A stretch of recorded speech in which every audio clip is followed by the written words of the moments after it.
actually about the last 9 years of my life. So it's disappointing. Anyway, so I mean, there are a lot of collaborators that have been part of this. Some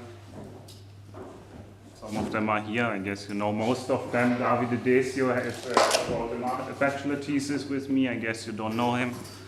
And Sasha is a postdoc with me, who is here in the front row. Right, so I will actually talk the first half about Hartree-Fock theory and then about beyond Hartree-Fock theory. So the system we're studying is the one almost everyone is studying, but it's for fermions without spin, so even that doesn't exist, we study it.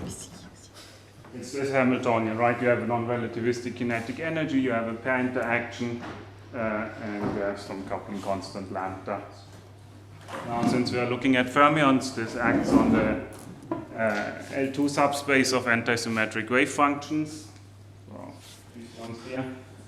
And since it's a talk about evolution equations, I think, I will talk about the time-dependent Schrödinger equation.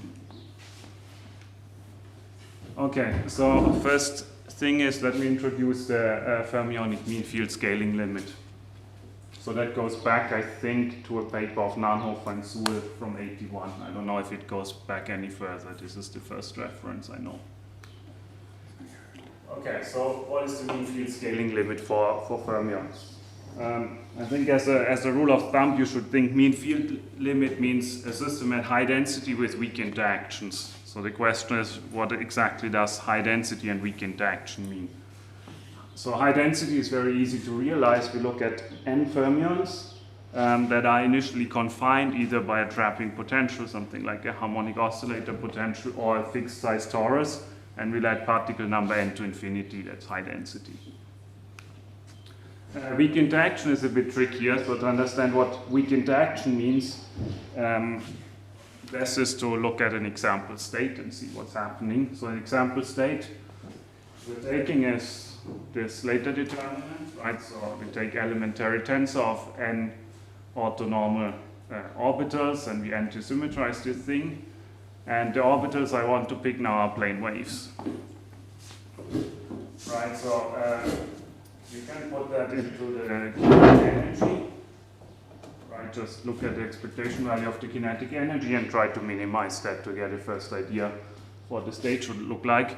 So, of course, in that case, the Laplacian here becomes just the sum over k squared for all the k that appear somewhere in this product. So how do you minimize it? Of course, you put them as close as possible to the origin, which means you fill up a ball of radius order n to the 1/3 in momentum space. Right? That's what's called the Fermi ball. So all k up to something of order n to the 1/3.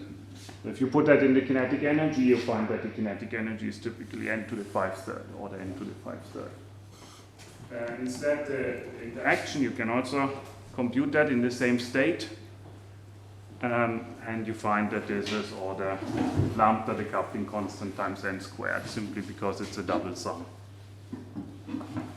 Okay, so we want to define the fermionic mean field scaling limit such that both these terms are of the same order in this typical state, which means we pick lambda as n to the minus 1/3. Right, I have to scale down the interaction by an n to the minus 1/3 to make it as big as the kinetic energy. Okay, there's one more non-trivial step in defining the fermionic mean field scaling limit, and that is deciding the time scale we're looking at. So we're actually restricting the time scales we're looking at. Observation is that velocity is proportional to the momentum. The momentum, as I just told you, is typically order n to the 1/3, right? Most fermions are somewhere close to the surface of the Fermi ball, where the momentum is order n to the 1/3.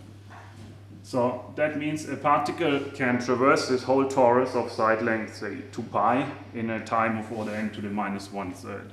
So it's say a reasonable restriction that we say we look at time scales of order n to the minus 1/3.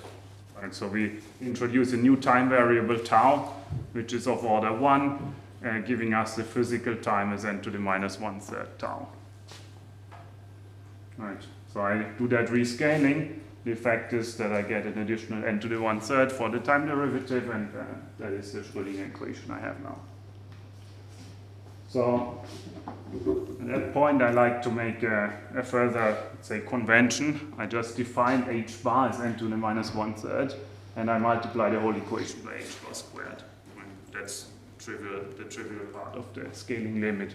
Has the advantage it makes things look very semi-classical, right? Because now I have an h bar in front of the time derivative and h bar squared in front of the Laplacian, exactly like so sort of what I know from semi-classical analysis. Maybe this intuition carries over. That's the whole reason why we want to do it.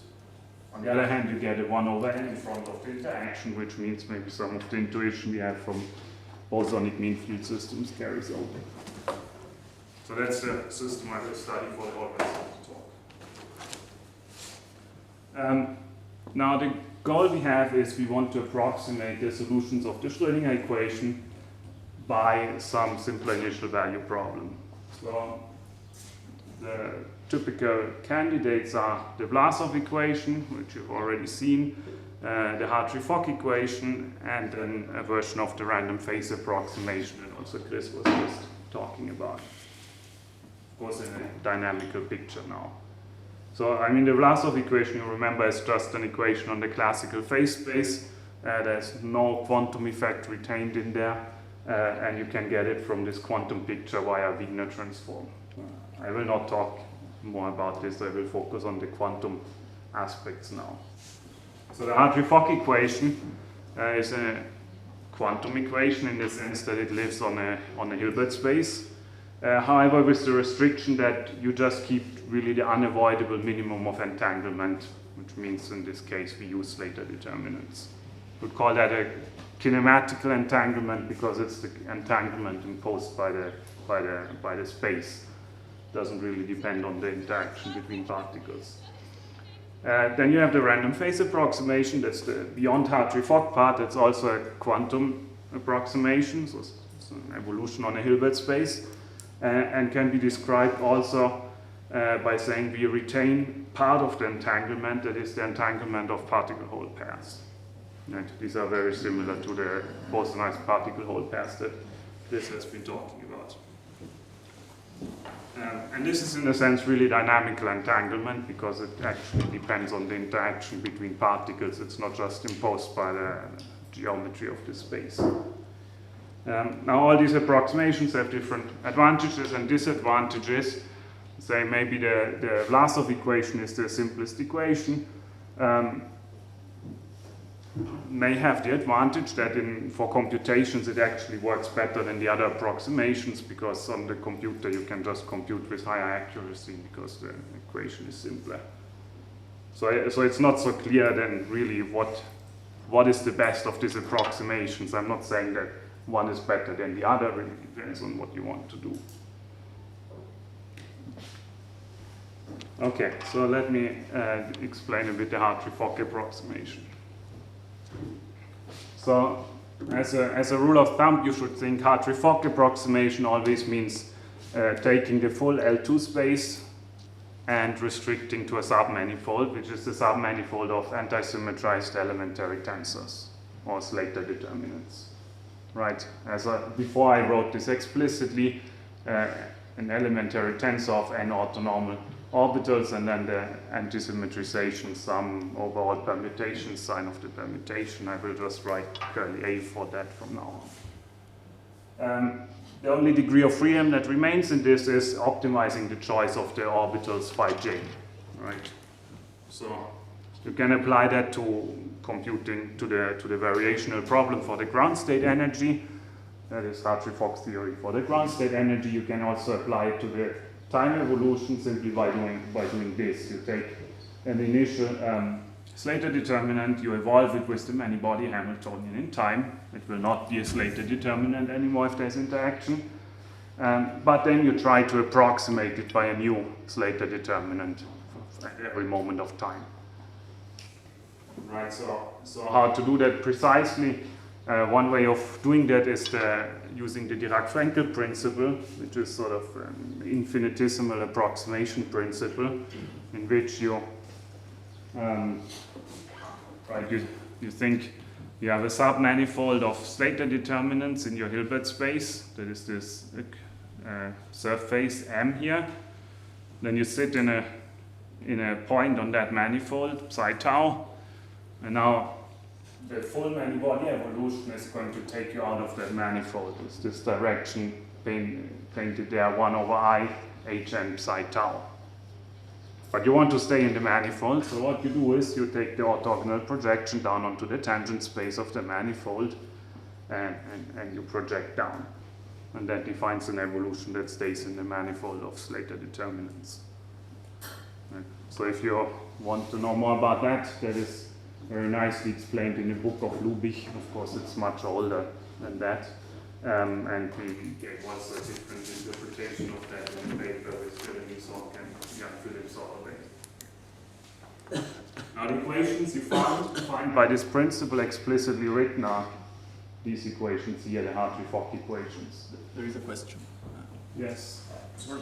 Do you mean literally submanifold? I mean, linear combinations of elementary tensors aren't elementary tensors? Or do you mean the span of elementary tensors? In Hartree-Fock, I really mean a submanifold. I'm looking only at element. I mean because of the antisymmetrization. Yeah, I mean it's parameterized by the orbitals.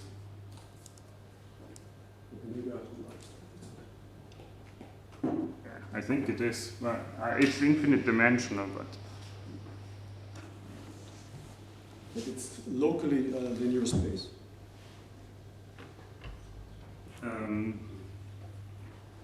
Yeah, I mean, I would take that as the definition of a manifold.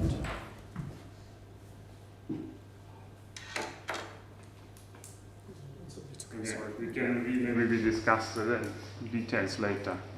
Right. That's a nice picture. I always thought it's just a nice picture what you have, but I also never thought about the structure, and maybe you know better. So. Okay. Certainly, certainly what we did in the paper with Milano and Jan Philipp Solovey is we did this in terms of one particle reduced density matrices. And then Slater determinants correspond to a submanifold of the space of one particle reduced density matrices. But I think also in the many-body picture it is a submanifold. Anyway, so the equations you find are these ones. They have the structure of the sort of Hartree equation, but they are n-coupled equations. There's this sort of Hartree term, and then there's this exchange term which also couples the different equations, but is due to the antisymmetry requirement in the tensor product. Okay, so now what is known rigorously about quality of this approximation? So I think in this precise scaling limit, we're looking at this semi-classical mean field scaling. I think there's a result with some error estimate from Erdős, Gatschlein, and Yao for analytic potential up to short times. Means there exists some tau naught such that for tau up to that time. Then there are results for different scaling limits or different time scales. There's Rudolf Goltz, Gottlieb and Mauser. There's a paper by Fröhlich and Knowles, Pickel and Petrat, and Bach-Breteau, Petrat, Pickel and Saneteas. Then there's a paper by myself with Marcello and Benjamin from 2014 that we recently, with a student, I rewrote in the proof a little bit. And then you can generalize to looking at mixed states as initial data. You can consider more singular interaction potentials, and you can also couple this limit to a large volume limit, which is also very recent work by Luca Fresta, Marcello Porta, and Benjamin Schlein. Right, so one more quantity I need to introduce is the one particle density matrix. So the one particle density matrix is just defined the way it's written up here. So you take the projection on on psi, so that's an operator on L2 space. Okay, and there's a typo up here, that should be L2A R3N. So that's on the n particle space. Then you do a partial trace over n minus 1 particles, and you are left with an operator on L2R3. So an operator on the 1 particle space. That's the 1 particle reduced density matrix. And if psi is a Slater determinant, you can compute explicitly the reduced density matrix, and you find it's just a projection onto the orbitals appearing in the Slater determinant. Right? So it's actually up to a phase of 1-to-1 correspondence. If you have the Slater determinant, you get the projection. If you have the projection, you can do it singular value decomposition, or it's spectral theorem decomposition to get the orbitals and then go back to the Slater determinant. Okay, so these are completely equivalent, these two pictures. And you can just rewrite the Hartree-Fock equation in a more compact way by introducing the 1 particle reduced density matrix, which is then this equation down here. So the derivative of the 1 particle density matrix is given by this commutator here, where V star rho is a multiplication operator, depending itself on the Hartree-Fock density matrix, and X is the exchange operator, which is an operator with integral kernel, also depending on the Hartree-Fock density matrix. Okay, so here's the theorem we proved in 2014. So there's some assumption on the potential. Take an orthonormal basis in L2R3, that's your orbitals from which you want to construct a sequence of Slater determinants. So you can build this Slater determinant here, and assume that it satisfies these semi-classical commutator bounds. So the first one says the commutator of its 1 particle density matrix with the position operator should be bounded by constant n times h bar. And the second one is the same for the commutator with the momentum operator. You should read that as meaning you gain an h bar here, right? Gamma itself is of order n, the gain is h bar, the non-trivial part of this statement. Okay, so then let gamma psi t be the 1 particle density matrix corresponding to the solution of the Schrödinger equation. Let gamma hf be the solution of the Hartree-Fock equation with the same initial data. And then we prove that the difference of the two in trace norm remains bounded by a constant times square root n times some double exponential. So here again, the square root n you should compare to the trivial order, which is the trace norm of each of these separately, is order n. And with a bit of work, you can actually improve the square root n to the 1/6, but that's a bit of technical improvement. Okay, so let me make one more comment on this semi-classical commutator bounds that enter there. Right, so this is this assumption that we gain an additional h bar in these two commutators. And there's actually a pretty good description of experimental situations, because what you can do in physics, you can use something called the Feshbach resonance to modify the interaction between particles. So you can, for example, put your fermions in a harmonic trap.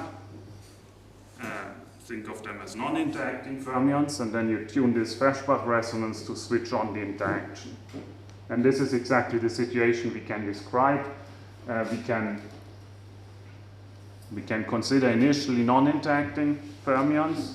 These are on a torus in some trapping potential, especially in a harmonic trap. Then switch on the interaction and follow the time evolution by our theorem. So for plane waves on the torus, this is actually very simple. I mean, you write the plane waves. That's even stationary under the Hartree-Fock evolution, so it's maybe not that exciting. More exciting if you look at it in a trapping potential. So then there was a paper by Fournet and Mikkelsen, who's some quite heavy semi-classical analysis to to justify these commutators. But I think there's also a nice explicit computation where you can show that in the harmonic oscillator these are satisfied as well. And it's a special case of Fermion-Michelson. Maybe let me just sketch that. The idea is, right, you take a single particle in a 3D potentially anisotropic harmonic trap. So that one particle Hamiltonian would be that one. Then from this you build a one particle density matrix of n non-interacting fermions. So that's a rank n projection, which you can write in occupation number representation like this. This constant C1, C2, C3 should be tuned such that sort of all three space dimensions are filled up to the same energy. And then you can just define the usual ladder operators of the harmonic oscillator, express the position operator in terms of the ladder operators, and basically compute explicitly.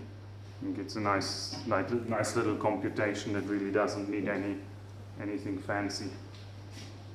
So the paper of Fermion-Michelson was also with interaction, but in the Hartree-Fock picture or not? I don't know. No, there's no interaction. I think they were saying they wanted to do it with Hartree-Fock, but I don't think anything ever appeared so far. Okay, let me make one more comment, maybe for the people that know a bit more this business. So in the initial proof we wrote in 2014, we were struggling a bit since we didn't have a very explicit representation of this unitary transformation that implements the Bogolyubov transformation for which the Slater determinant is a quasi-free state.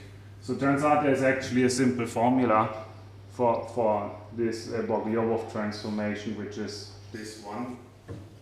And if you use that one, you can use exactly the method that was, I think, introduced by Rodniansky and Schlein for bosons, by defining fluctuation dynamics, then bounding the trace norm by an expectation value of the number operator, computing the generator, and doing a Gornwall argument.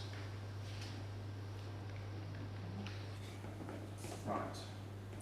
Okay, so let me go to the step beyond Hartree-Fock theory now. That's the random phase approximation, or bosonization of particle-hole pairs. So the picture we use is also the bosonization picture.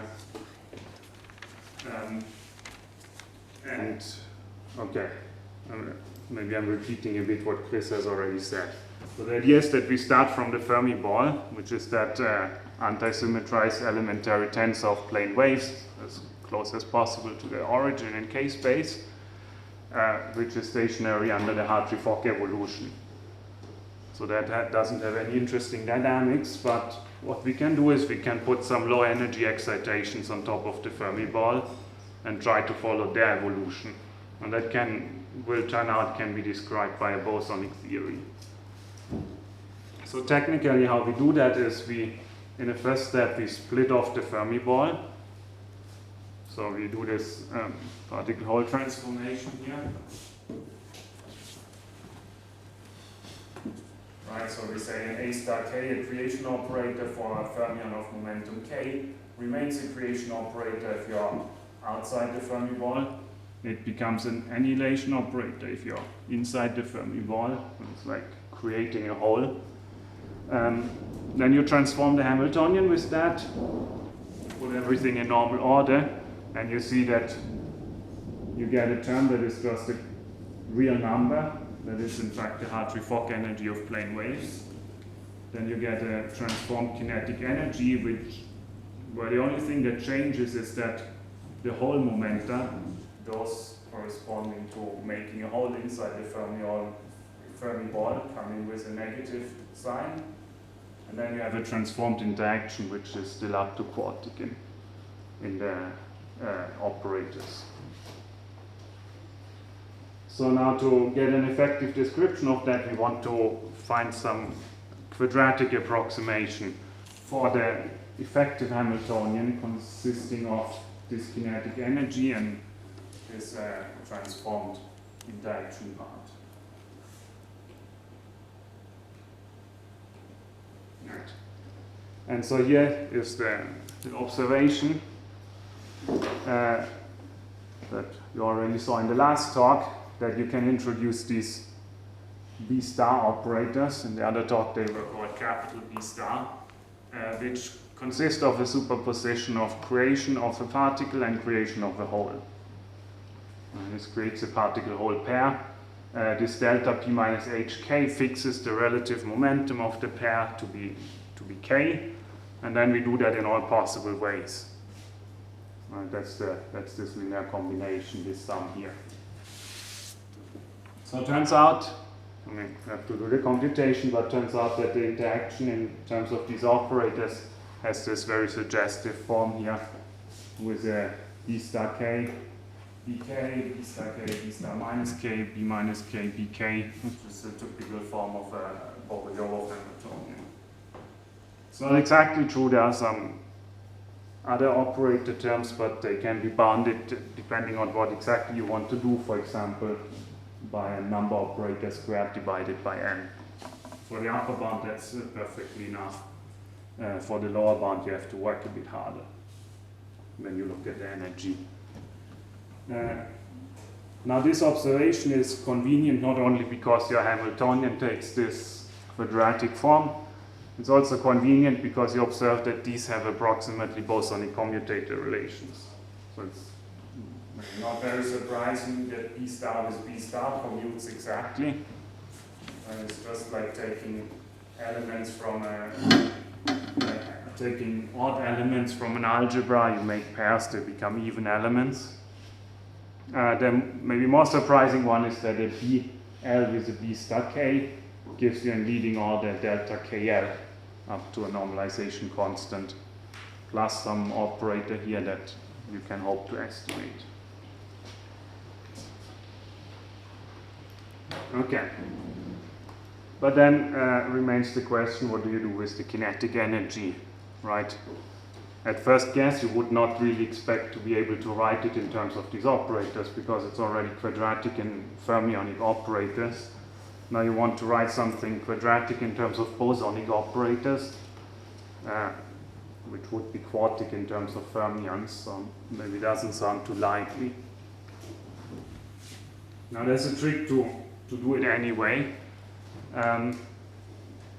which I think goes back at least to Benedikter and Galavotti from 1990, also maybe further. Just the idea that you take the surface of the Fermi ball, you say, in the end everything happens in a small range around the surface of the Fermi ball. This range is given by the size of by the diameter of the support of the Fourier transform of the potential, right? Fermi ball itself has a radius n to the 1/3, but the Fourier transform of the potential is fixed. So you can think of a shell of thickness 1 on this very big Fermi ball. Okay, so you take this shell and you cut it into the patches, which you can do essentially in any way you want. They should be roughly the same size. They should not degenerate into crazy long or very thin shapes. One possibility is you put a circle on some arbitrarily picked north pole direction, and then you do these rings, and then you cut them out. They should be separated by these corridors for us, so that you don't have any particles or holes crossing from one into the other patch. Okay, so now what we do is we take the operator you saw before, and we localize both the particles and the holes to a patch, so that gives an additional patch index to the operator. The number of patches will eventually be picked as a function of particle number as well and optimized. And the operator will also be normalized, so we put this 1 over n alpha k here, which is chosen such that these are really like bosonic creation operators, namely a single boson state has norm 1. Now, thanks to having cut up the Fermi surface into patches, you can linearize the kinetic energy operator. So there's p squared for particles outside and minus h squared for particles inside. And then compute the commutator of the kinetic energy with your pair creation operator. You see, at linear order, it is given by this coefficients k times omega alpha hat, where omega alpha is the vector that points to the patch area. So at this point, it is suggested that you say, I want to approximate the kinetic energy by this quadratic in bosons operator. Right? It's just like a harmonic oscillator. This thing here commuted with b star alpha k will give this 2h bar k omega alpha hat, just as you get from the fermionic kinetic energy. Okay, and this coefficient k times omega alpha hat I want also to call u alpha squared. Okay, so now you go back to the interaction part of the Hamiltonian, the Q that was written in the way indicated here with this b star k bk, which now of course you can think like a decomposition of unity. You decompose the b star k as a sum over patches b star alpha k. You have to keep track of the normalization constants and you plug that in here. You compute the normalization constant. So it turns out in order to have the one boson state normalized to 1, you have to pick the n alpha k squared as the number of particle-hole pairs inside the patch, number of all possible particle-hole pairs possible in that patch. Right, in a picture that would be the thing over here. So you have this dark region here, which would be a patch. You have the blue vector that points to the center of the patch, and then you fix also direction k. This is the relative momentum, and now you ask, how many possibilities do I have to pair a momentum inside the Fermi ball with a momentum outside the Fermi ball? That's always pairing one of these white dots with one of the black dots along a line in the direction of k. So you have to count these lattice lines, and it turns out you find this number here. You can think of that as 4 pi times n to the 2/3 over m. That is taking the whole surface of the Fermi ball, 4 pi n to the 2/3, divided by number of patches. And then you have this k times omega alpha, which is basically a projection, right? Because you should think if the k is almost orthogonal to the patch, you will have fewer possible pairs. Instead, if k and omega alpha point almost in the same direction as in the picture, you have quite a lot of pairs. Right, the thing that can go wrong is that your excitations are all sort of tangential to the Fermi surface, in which case it's more difficult to get from it inside to outside. So I'm talking a lot about the computation of this factor, because you see it gives you the same thing, k times omega alpha, u alpha squared. But it comes in here for a very different reason. On the previous slide it came from linearizing. The dispersion relation here comes from this sort of geometric argument. But now you put everything together in the effective Hamiltonian, and you get this nice form here. So it's really a Bogoliubov type Hamiltonian. You have this kinetic part, which is diagonal in the patch index alpha, and comes with the u alpha squared from the dispersion relation. And you have this interaction part, which is sort of has a rank 1 structure, sort of, in alpha and beta. And here the u alpha and u beta come from this counting argument. Turns out this is a quite nice structure, because in many estimates you want to do, you get quotients of u alphas coming from the interaction with quotients of u alphas coming from the kinetic energy, and they cancel out. So this helps a lot in controlling many of the estimates. You could think, It's a bit from a perturbative point of view, you would think perturbation theory as an expansion in potential over kinetic energy, and from that point of view, this cancellation effect exactly makes you able to control these things. And so we're not doing any perturbation theory. I think this carries over as a nice heuristics why this is really helpful. Okay, so now you have the Hamiltonian, so the question is, of course, what do you do with it? This is the Bogolyubov Hamiltonian. You expect that you can diagonalize it by a Bogolyubov transformation. Well, diagonalize here means transform it into the form of a d gamma operator of second quantization. So something that is b star times b, does not have any b star or bb terms. Okay. So if the theory would be exactly bosonic, you would use this blue formula T here, exponential of b star alpha and b star beta with some coefficient matrix kk alpha beta. Turns out, I mean, operators are not exactly bosonic. Their CCR relations have this error term. But still, in, let's say, a good approximation, we can prove that it behaves almost like a Bogolyubov transformation. So B alpha can be transformed by conjugation with T, and you find a cosine hyperbolic in front of the like here, transform an annihilation operator, so I get cosine hyperbolic in front of the annihilation operator and a sinh in front of the creation operator. At that point, you can conjugate a Hamiltonian. You plug in this formula and try to optimize the choice of this coefficient matrix K such that B star and BB terms vanish. And that can be done, and you find approximately the formula down here.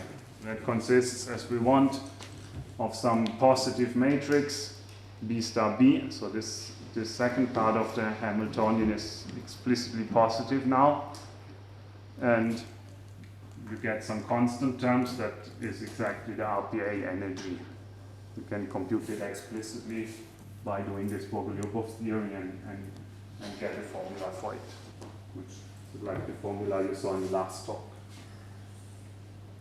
Right. Of course, this gives you the ground state energy, since if I take the state with zero bosons, the bosonic vacuum, then you have the B acting on the vacuum, so this whole second thing is zero, and you're left only with this ground state energy term. Right. So in the bosonic approximation, the ground state of the effective Hamiltonian is exactly T omega. Now that makes us believe, if we undo the particle-hole transformation and go back to the full many-body problem, RT omega, so T omega undone the particle-hole transformation, should be a good approximation for the ground state of the fermionic many-body problem. Okay, so turns out, in a sense, this is exactly what we prove. So as long as the potential has positive Fourier components and this summability condition here, then this RT omega, in fact, is an optimal trial state. Right, so turns out RT omega Hn, RT omega gives you really the infimum of the fermionic Hamiltonian up to some lower order error term.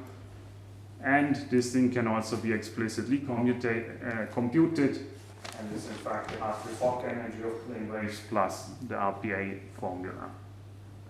Now I don't write explicitly again, it was in the last talk. So that goes back to the series of papers with Fontana, Marcello Porta, Benjamin Schlein, and Robert Seiringer. Then more recently with Sasha, my postdoc, Sasha has been working on this. We were wondering, what does this trial state really look like? So we said, okay, let's compute its one particle density matrix. And so everything is translation invariant. So the one particle density matrix gamma xy can be thought of as gamma x minus y. You can Fourier transform it. So you want something like gamma hat of kk. is exactly the thing we're computing here. Or in other words, you could say it's the occupation number of the fermionic mode with momentum k. So we compute that and we find this formula written down here, which is a formula that you can also find in the physics literature. You see, it tells you the occupation number of such a state is typically order n to the minus 2/3. That's a reasonable expectation because we knew already before that the total number of excitations in that state is order 1. They are distributed over this area around the Fermi ball, which is n to the 2/3. So if they don't accumulate in any point, every mode should roughly have n to the minus 2/3 as an occupation. So this is verified by this formula. The error here is lower order. And right, I mean, you find a similar thing in the physics literature. So in fact, in this formula, the upper bound, the second line, is typical. That's what you get if you're away from the corridors. The larger or equals 0 here is just the case when you happen to fall into a corridor between patches, in which case you don't have any excitations. So if you look at a typical case away from the corridors, you could draw the occupation profile of the trial state as in this picture, right?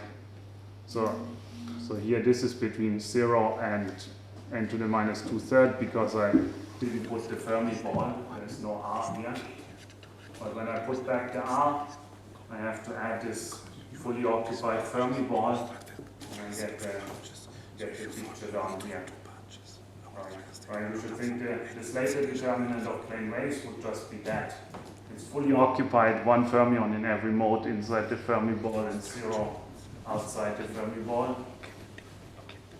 But as I switch on this RPA correction, I'm smoothing off this profile a bit. Yes. How smooth can you make it? There's still a discontinuity. There's always this discontinuity. There's always. Yes. So in fact, you can compute the height of this jump here. In physics literature, it's usually called z. You can extract an explicit formula for the height of the jump from this formula here. So what's the prediction? I mean, V now is a nice potential here, right? Yes. So the physics literature also has a prediction probably for V there is a Coulomb potential.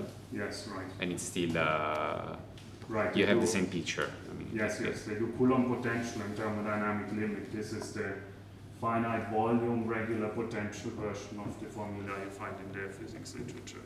mhm.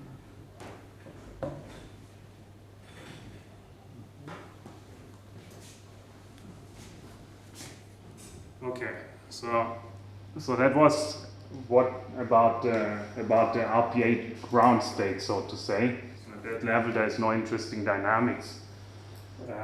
Now let me come to say a few words about the dynamics of bosonic excitations.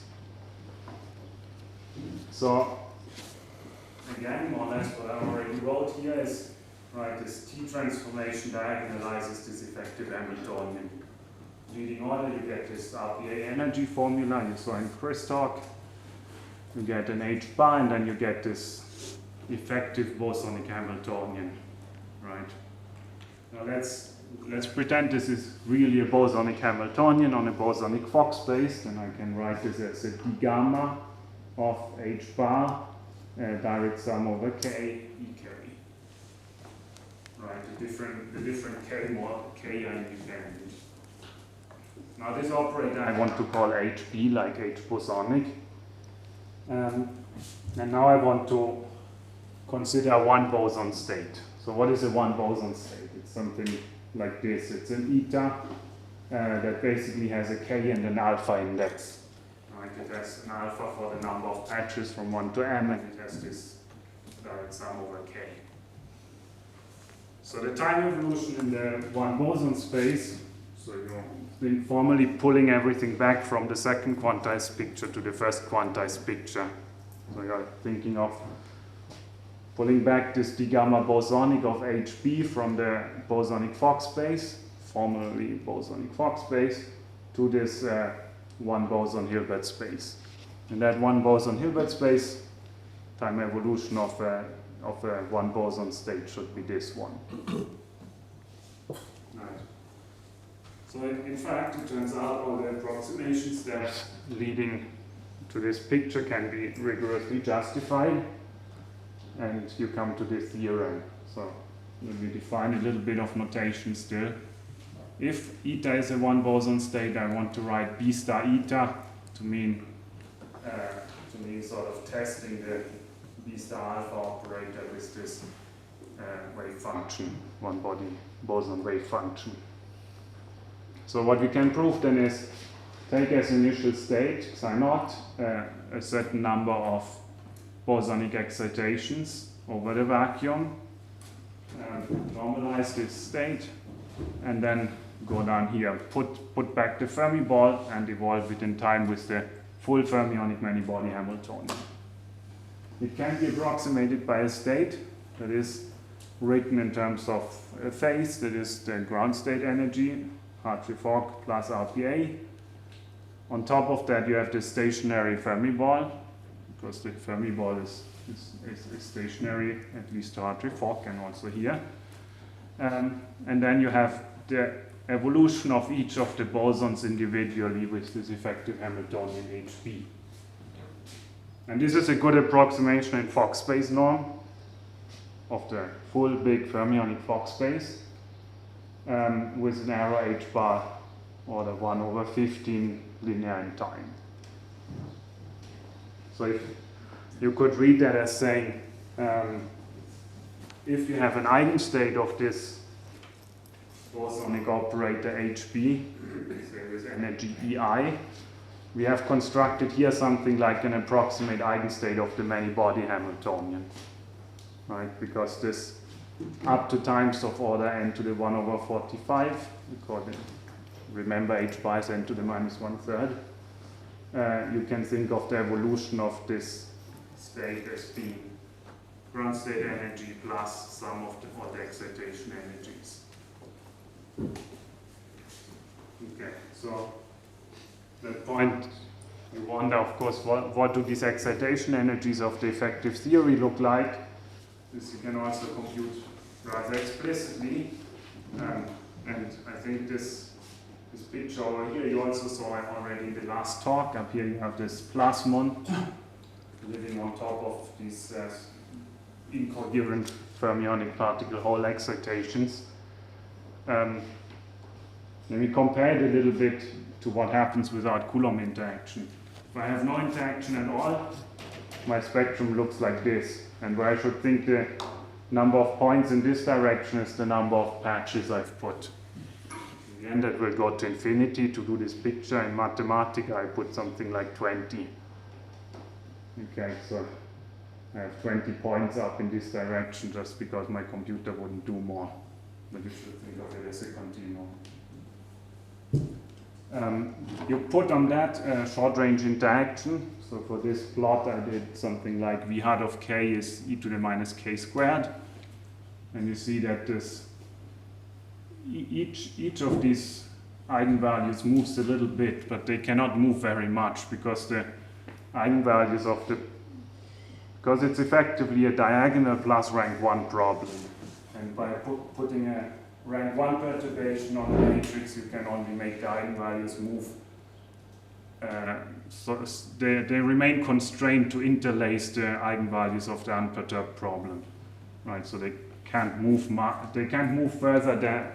Right? You see, maybe it's very small here. You see, for example, the lowest eigenvalue here, which is around 0. It moves up a bit, but it can move up only up to where the other eigenvalue of the unperturbed problem was. The only mode that can move a lot is the one on the very top of the spectrum. But with short-range interaction, it still doesn't move very much. It just does this bump. Only if you put something really strong like Coulomb, it will move really far away from the rest of the spectrum and have an order 1 separation from the bulk of the spectrum. Just Coulomb? Anything less singular than Coulomb? If you put something more singular than Coulomb, Less- it will less- even go up to infinity at 0. Less singular. Less singular, then it will go down to 0. So Coulomb is exactly what makes it converge here to a finite value as you send k to 0. If it's like 1 over k, so let's say 1 plus epsilon, then it will still go to 0. Yes. Ah, Right, it behaves exactly like k squared. You multiply it with the Coulomb, it tends to a finite value. Okay, right, so the physical interpretation is that this mode up here corresponds to a collective oscillation of all electrons in your metal, which exists only if there's a long-range interaction that synchronizes the movements of the electrons. And this energy here, so this energy, what in my units here is 3 point something, that you can measure explicitly. You can shoot an electron through a thin foil of metal, and you see that the electron loses energy in multiples of that frequency. That's a very nice verification, I think, of this picture. So, but is the Coulomb case included in your theorem, or can you? No. No.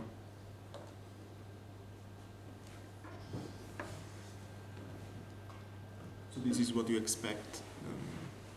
Right, this is what we expect. I mean, so these papers here, I mean, in this paper here, this analysis was done with basically two approximations. Namely, you drop all the non-bosonizable terms from the Hamiltonian and you assume that the bosonic approximation is exact. Then you can solve it explicitly. Then I think what Martin, Chris, and Nam did in their paper is they still dropped the non-bosonizable terms from the Hamiltonian. Correct me if I'm wrong. They keep the error that is due to the commutators, and they compute the spectrum in that point of view. So a really complete picture of the spectrum is still missing. Right. So you said that it was this.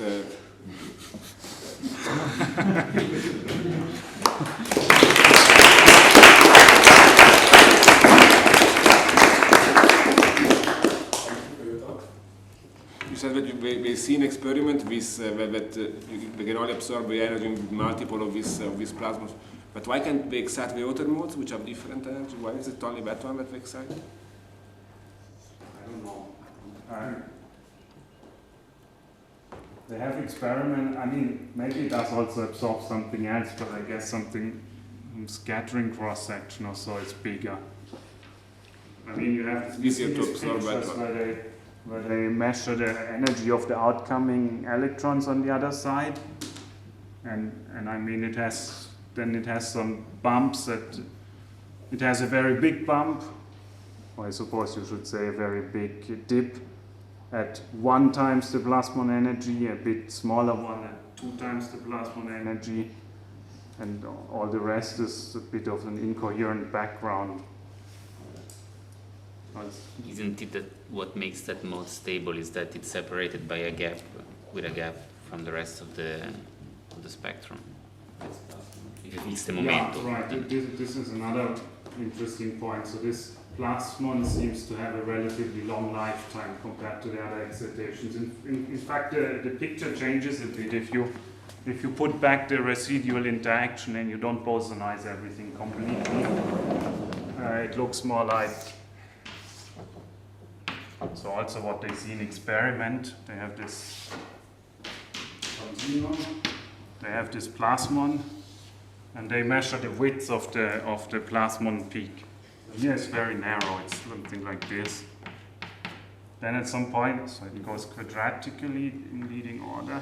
At some point it hits the spectrum, and as it gets close to the spectrum, it has really a big bandwidth, and then it just dissolves completely. Are we saying intervals? I didn't understand. Sort of something like the what do you call it, the Error bars. What was the question? Can you repeat it in here? It's The error bars, I think that's what you're So these are experiments and these are error bars. Describe it. yeah, this is how the experiment later looks like. This is something like the energy imprecision of the oscillation, which corresponds to lifetime. Okay.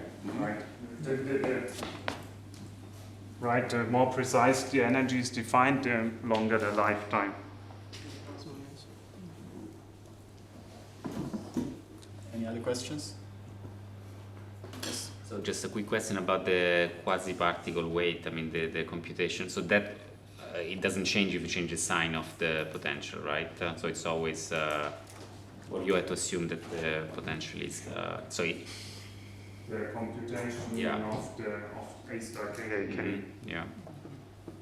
You need the potential to have a sign, to be hat to be positive for that. I mean, if the potential becomes too negative, something more negative than units pi over 2 or so, then you cannot even write down this Bogoliubov transformation anymore explicitly. But if it's less than that, I think so.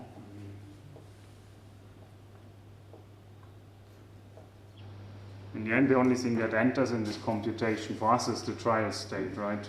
It's a statement only about the trial state. Proving something like that about the true ground state, I think, will be extremely hard.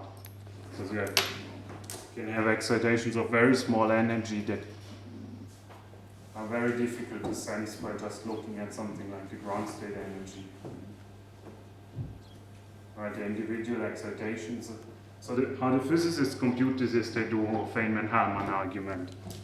They add something like lambda A star K AK to the Hamiltonian, then they repeat Gell-Mann-Bruckner expansion in diagrams, compute the ground state energy, derive with respect to lambda. But it's a bit fishy because the energy you're computing here is order h bar, while each of these A star excitations has energy order h bar squared. So if you're trying to sense the number of h bar squared excitations by looking at a quantity that is order h bar. maybe the thermodynamic limit, this makes sense. Or I mean, now this. I mean, if you put the volume also, these are different orders in the volume. No. I don't know. Anyone else? Okay. If not, then let's thank the speaker again.